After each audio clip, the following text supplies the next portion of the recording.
Hello everyone, in this video I'm going to show you how to fix Apple Pay service not available. So all you need to do is follow these steps.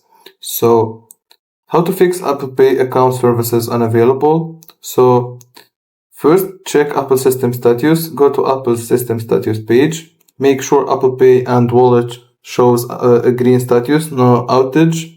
Check internet connection, switch between Wi-Fi and mobile data, turn airplane mode on for 10 seconds, then off, disable any VPN if active, then verify date and time settings, go to settings, general, and then date and time, turn on set automatically, restart your phone, power off completely, wait 20 to 30 seconds, and then turn it back on and test Apple Pay again. Update iOS, go to settings, general software update, install the latest version if available, restart after updating, sign out and back into Apple ID, go to settings, your name, scroll down, sign out, restart your iPhone, sign back in and try wallet again, remove and re-add your card, open wallet, tap your card, tap more, and then remove this card, add the card again manually, reset network settings if issue continues, go to settings, general,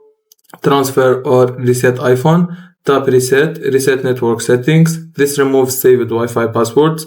Contact your bank. Sometimes banks block digital wallet activation. Ask them to check for Apple Pay restrictions or token issues. Contact Apple support. If none of the above works, contact Apple support, provide the exact error message and when it started, and that's it.